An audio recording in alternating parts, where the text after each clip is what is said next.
जमाने में चले जाइए, आप खुद देख लीजिए कि आपके घरों का जो माहौल था, जब मुहर्रम का महीना आता था, महीना तो बाद में आता था, खुशबू पहले आ जाती थी। ये था ना, ऐसा ही था।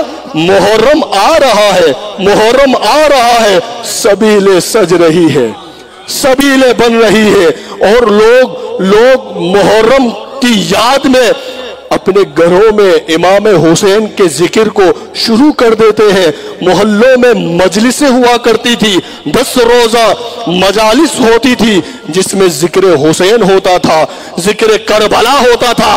अब धीरे धीरे हम यहाँ आ गए, यहाँ आए तो यहाँ हमने पाउंड कमा लिए, यहाँ पर हमने देखा पाउंड हमें मिल चुके हैं। तुम ये नहीं जानते हो कि जिस दौलत के पीछे तुम भागते हो, अरे वो दौलत हुसैन के कदमों के सदके मिलती है। जिस इज्जत के तुम मतलाशी हो, वो इज्जत तो हुसैन के घर का तवाफ करते हुए नजर आती है। अब क्या हुआ, यहां पहुंचे तो यहां पर भी मजालिस जो 10 होती थी, धीरे धीरे 3 हो गई, 3 हो गई। 3 के बाद अब बहुत सी जगहों पर एक मजलिस होने लगी। क्यों भाई, ऐसा क्यों हो रहा है?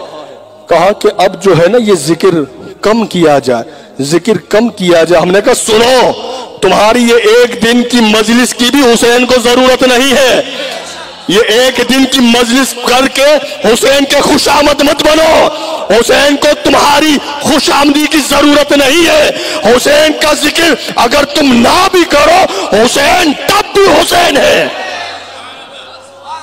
वो तब भी हुसैन है। कि तुम, हम नहीं बल्कि आप भी देख सकते हैं भाई, क्यों नहीं हो रहा है अहले बैत का जिक्र? क्यों घरों से अहले बैत के जिक्र को रोका जा रहा है, खत्म किया जा रहा है? क्यों कि अहले बैत के जिक्र से ईमान मजबूत होता है, ईमान मुकम्मल होता है। तो शैतान कब चाहता है कि कोई ईमान के साथ रहे? उसने कोई और चाल नहीं चली, बस चली उसने यही कि अहले बैत के जिक्र को रोक दो।